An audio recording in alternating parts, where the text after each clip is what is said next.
Hi, this is Sarit Switzer, and welcome to the It Is Taught podcast, a podcast devoted to the teachings of Rabbi Shner Zalman of Liadi as recorded in his most famous work, the Tanya. My hope for this show is to make these teachings accessible and relatable to the average person, regardless of prior Jewish education or affiliation. The episodes follow the prescribed daily study portions and are meant to serve as practical lessons in how to live your life as your true self and develop an authentic and powerful relationship with your Creator. I have personally experienced the effects the study of this work has had on me, and I'm excited to share what I can of this knowledge with you. So please join me on this journey of learning, self-growth, and connection with your source.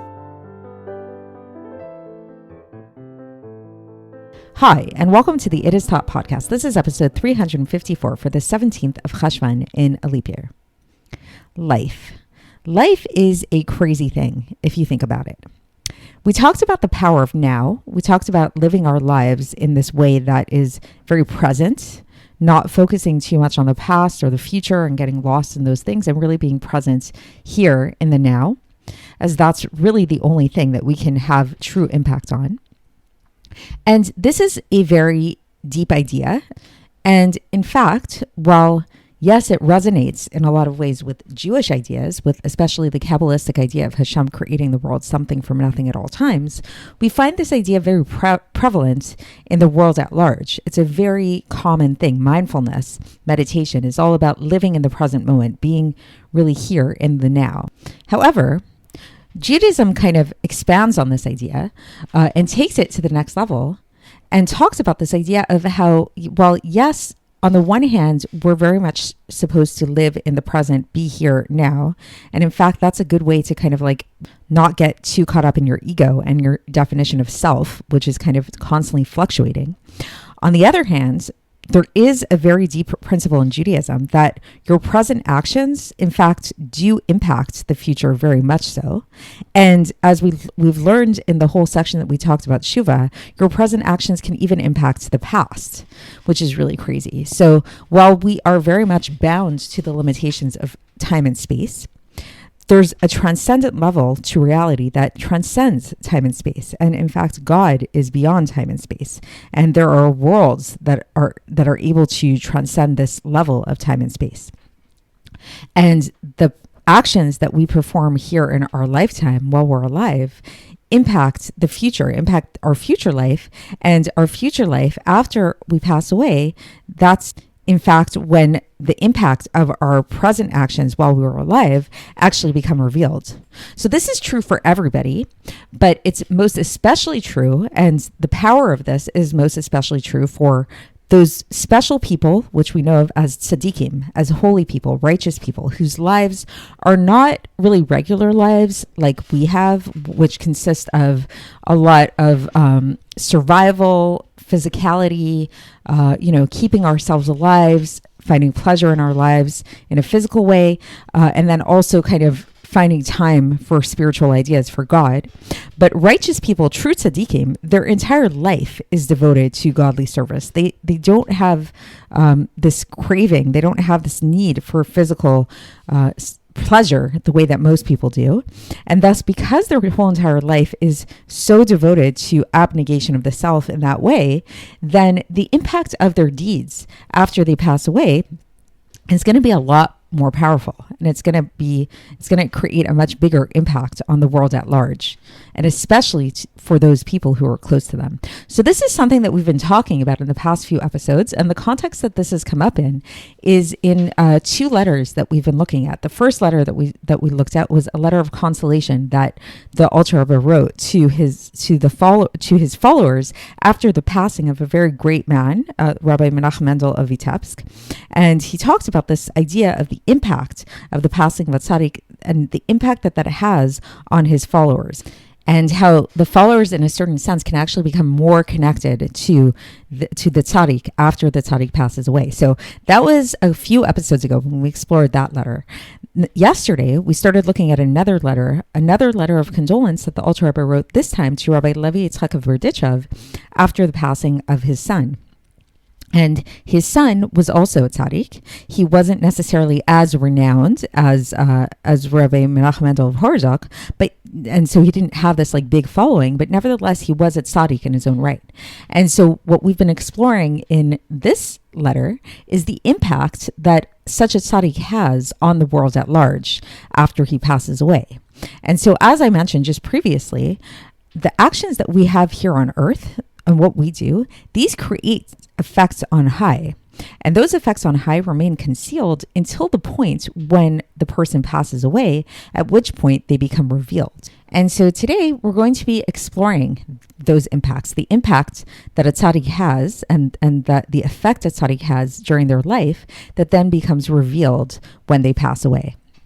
We already began this discussion and started to explore some of this by looking at the passing of a very righteous person in Torah, namely Miriam, the prophetess, and looking at the fact that like her passing is written in adjacent to the laws of the Para Aduma, and we started talking about why that might be and the connection between those two things. So yesterday we started talking about this Para Aduma, the red heifer, the laws of the red heifer, and what distinguished it from the other types of sacrifices, because it wasn't quite like the other sacrifices. It was prepared outside of the tents, and yet, unlike the other sacrifices, it had a special power to be able to give a person atonement, not just for sins that a person did by accident and that kind of thing, but the special power of the Para Aduma, the red heifer, was that it was able to purify a person from being in contact with death, where death is the utmost of impurity. It's a level of impurity that far surpasses the impurity that a person gets from sinning, especially if we're talking about an inadvertent sin, which was what most of the other animal sacrifices were about, where it came to atone for. So we talked about how the Para Aduma did this, the power of the Para Aduma, and why it was able to have this power to purify a person from something like death. And we said that it has to do specifically with the waters that were involved in the mixing of the ashes of the Para Aduma, and how those waters correspond to this dew on high, this dew of the crystal, as the Zohar calls it, which comes from a place that's high up above, in the supernal level of the mochastima, the hidden mind, or in other words, the chokhmah, the supernal chokhmah in the world of Atzilus, which really transcends the natural order of creation, which the kind of natural order of creation, which is where all the other animal sacrifices tapped into, was really on the levels of Zer Anpin and Malchus of Atzilus. So today we're going to be focusing specifically on the tzaddik now, and we're going to be focusing on how this relates to the tzaddik and how this level of the dew of the crystal, or in the Aramaic terms, the tala divdilucha, how this level has a correspondence in terms of the effect of the tzaddik as well. So there's a corresponding level by which the actions of the tzaddik tap into and get triggered when they pass away, so that there's this type of water that emerges and that pours forth after the tzaddik passes away, similar to the dew of the crystal, the tala dibdilucha, that gets triggered to flow downwards during as a result of the red heifer, as a result of the ritual of the red heifer, of the Para Aduma. So this might sound very, very abstract to you, and it does get kind of technical, but hopefully that gave you a nice little introduction to all of this. And let's get into the text and see how the Alter Rebbe explains it. And maybe we'll explain a little bit more as we go and get deeper into this as we go. So here we go. So the Alter Rebbe begins this section, which again, for context, is the second part, the second half of this letter, this Epistle 28 in Iggeres HaKodesh, which is a letter of condolence written to Rabbi Levi Yitchak of Berditchov after the passing of his son Rav Meir.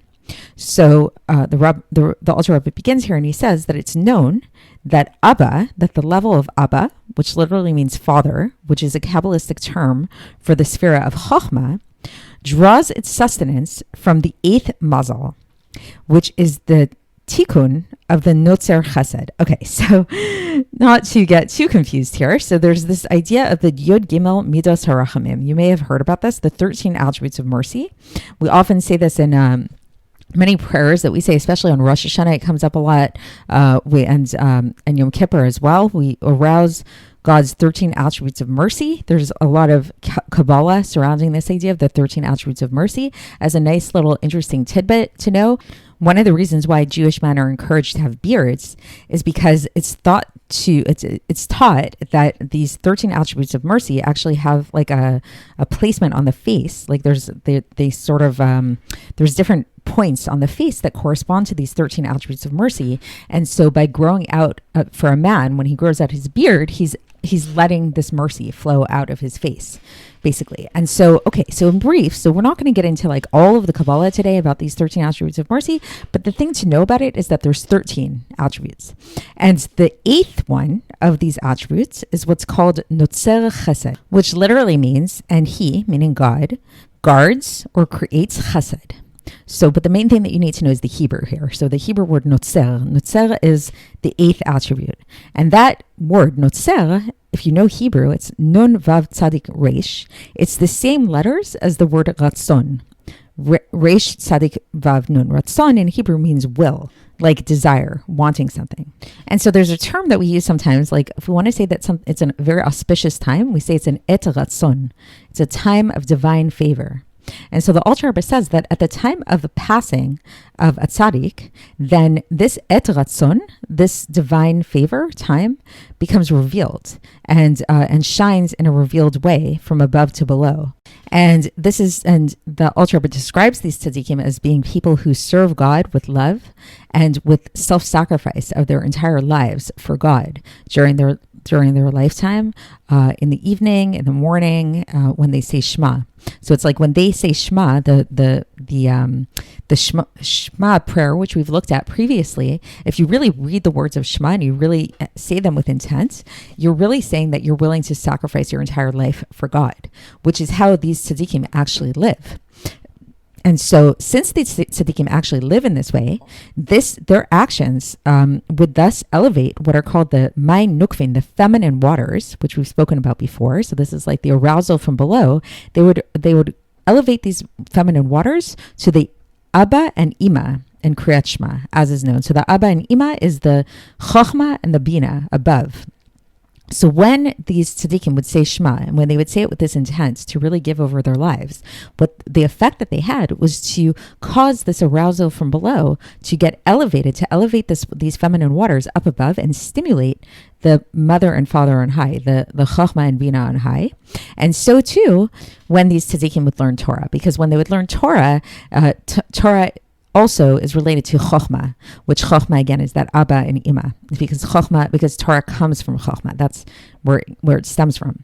So through this stimulation, this elevation of the feminine waters through their intention during Kriyat Shema and through learning Torah, this would cause a drawing down and a descent of what's called the mayin duchin, the masculine waters. So the feminine waters would draw down the masculine waters. And where do the masculine waters come from? The masculine waters come from the tikkun of the Notzer Chesed. So they come from this attribute of Notzer Chesed, this 8th attribute of the 13 attributes of mercy.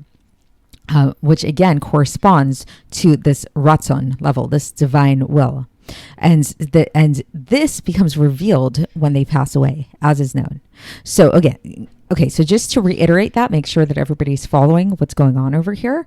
So tzaddikim, during their lifetime is a life of self-sacrifice. And this really becomes manifest when they recite the Shema with intention, as well as when they learn Torah, because Torah is really related to divine wisdom. And so when a tzaddik learns Torah, they're really, really like abnegating their mind for God's minds. And when they do these things, when they engage in these kind of actions, what happens is that this causes this like arousal from below, which is manifest as these waters, these feminine waters that go upwards and stimulate the Chochmah Ilah on high, the supernal Chochmah, Hashem's supernal Chochmah, from which the Torah comes from.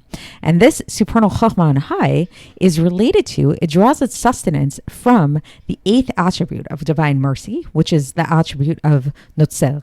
This attribute of Notzer, it's the same letters as the word Ratzon, which is divine will, which is or desire, which is why it sort of taps into this idea of an auspicious time, of a time of divine favor. So basically, it's like what's happening basically is that the effects of the tzaddik during their lifetime, the actions, the prayer and the Torah learning of the tzaddik during their lifetime causes this auspicious time of divine favor on high to get stimulated and to become revealed down here. And this becomes revealed specifically when they pass away. Why? So the Alter Rebbe continues and he says, because every effort that a person makes during their lifetime remains concealed, the effect of this remains concealed on high, and only becomes revealed afterwards in a way that's revealed from above to below when they pass away. So it's sort of like sometimes, we can think about this with a lot of different times. A lot of times you put in a lot of work into a project, let's say, and you don't see the effects of your labor until the very end. So it's similar here. Our lives, it's like we're putting in all this work, and the true effect of our work is having an effect on high, but we don't see the effect it's having until a person passes away. And so this is exactly the way it works for the tzaddik, so that after they pass away, this is when the revelation of this tikkun of Notzer Chesed becomes revealed. And it becomes revealed in a way of Chesed Hashem, the kindness of Hashem radiates Me'olam ve'ad olam al yira'av. So that's a citation from Tehillim chapter 103 verse 17, that the chesed of God, the kindness of God, radiates from world to world over those who fear him. So this basically, there's this radiance that comes about basically when a tzaddik passes away. That's the bottom line of what the Alter Rebbe is trying to teach here, is that there's a very special radiance that happens after a tzaddik passes away that was not present during their lifetime because it was concealed. And this radiance, what does it do? It affects salvation in the midst of the earth in order to atone for the sins of the generations. So there's a great atonement that happens when a tzaddik passes away. And that's going back to, we actually had mentioned that when we talked about when Miriam passed away in the Bible, it's the simple answer to why is it that the red heifer is described in conjunction with, adjacent to Miriam passing away, is because just as the red heifer, the parah aduma, atones for being in contact with the dead, so too does the passing of a tzaddik atone for the generation. And this effect is so powerful that it even can atone for sins that are deliberate, that come from the 3 impure klippos, which are even below klippos noga. So if you remember, there's different types of klippos, different types of husks that conceal God. There's what we call klippos noga, the translucent husk, which is like all the permissible things in the world, which have the potential to be elevated to God or descend back down. And like we can use things in a godly way or use things not in a godly way. But then there's the 3 impure klippos that absolutely cannot be used. These are acts that are forbidden, things, objects that are forbidden to us. They cannot be elevated. But what the Alter Rebbe is saying here is a very, very powerful thing, that the passing of a tzaddik, the effect that a passing of a tzaddik has in terms of the atonement of the Jewish people, is that it can even atone for those kind of sins. So sins that are intentional sins, which these intentional sins come from the 3 klipos satmeos, these 3 impure klipos. Why? How can it do that? Because this mazel of Notzer comes from the mochastima, comes from the hidden mind of Arich Anpin, of the Arich Anpin, which is the source of the Birurim. So we spoke about this mochastima of Arich Anpin yesterday, and this was that whole, that's dew of the crystal, the Tala Dibdilucha, as we called it in Aramaic, that which corresponded to the paraduma, that came from the same place. So it's like we're tapping into that same place. And that place, that mochastima de Arich Anpin, the hidden mind of Arich Anpin, is the source of the Birurim. And so since it's the source of the Birurim, we're not in the realm of Birurim. We're not in the realm of clarification anymore. We're going to the source. We're tapping into the source. And on that level, then darkness can be transformed into light. The darkness of the Shrias HaKelim, darkness of the breaking of the vessels, can be transformed into the light of the world of Tikkun. which is not the case with other kinds of korbanos. So this brought us back to that discussion we had about what's so special about paraduma. Why is it so different than the other sacrifices that were brought? So the other sacrifices that were brought in the temple on the altar, they atoned for inadvertent sins, for what are called shkagot in Hebrew.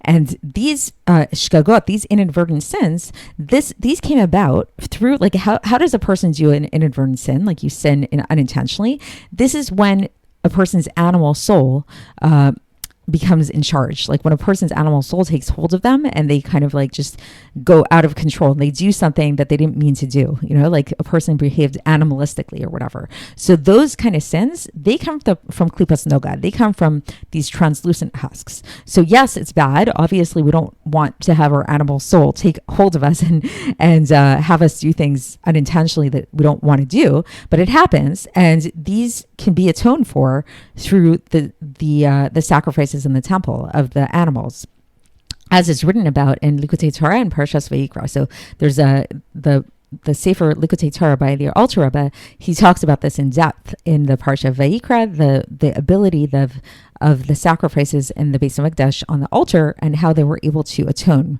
for these unintentional sins.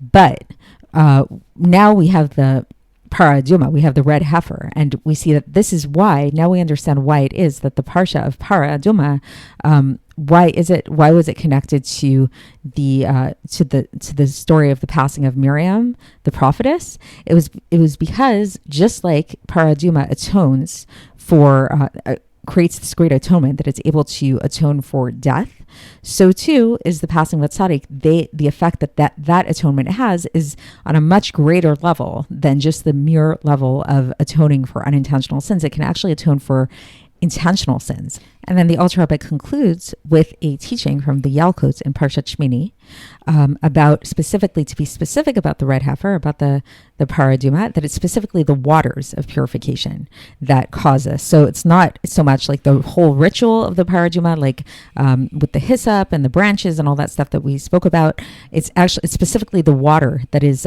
mixed with the ashes. That's what causes this atonement to happen, which makes sense because it's what it's doing is it's stimulating the water above this, whether we're talking about the talit dibdirucha, the dew of the crystal, or whether we're talking about the masculine waters that get stimulated in terms of the tzaddik. It's like we're talking about water. We're talking about this flow, which is what water really corresponds to. So that's the end of the section, the end of the epistle. So I know it's like a lot. And again, I hope I was able to kind of explain this without having you guys get too caught up in the technicalities, because the main message of all of this, just to kind of conclude, is that the passing of a tzaddik is a very, very powerful thing. And the passing of a tzaddik, even a tzaddik that didn't necessarily have like a bunch of followers and was a big Rebbe or whatever, when a tzaddik passes away, then all of the actions that they did during their lifetime, all of their mesiras nefesh, all of their self-sacrifice, that they devoted their entire life to God, that created an effect on high. And when they pass away, that effect becomes revealed. And the way that it becomes revealed is in the way of tapping into this and kind of like opening up this flow of divine favor, this flow of ratzon from Hashem through the attribute of through tapping into the supernal chokhmah of the attribute of nutzer, which is connected to the ratzon. And that flow of divine favor, the way that it manifests is in atoning for the generation, even for the intentional sins that they did. So basically, it's like the passing of the tzaddik is able to really bring atonement to a whole generation of people, even for intentional sins that they did. So that's a really intense thing, and a lot to think about. And, hopefully this served as somewhat of a consolation to Rabbi Levi Yitchak of Berditchov at the time when his son passed away. And hopefully this can be meaningful to you as well in terms of thinking about the effects that your actions have and thinking about different tzaddikim who have passed away and thinking about how their life, their self-sacrifice that they made during their life was not only just for God, but it was actually for you and the amazing gift that these tzaddikim give to all of us. So that's it for today. And tomorrow we will begin a new epistle 29, and I will speak to you then. Thanks for listening to the It Is Taught podcast, hosted by Sarit Switzer. This podcast is dedicated in loving memory of my maternal grandfather, Avraham Yitchak ben Binyamin HaKohen of blessed memory.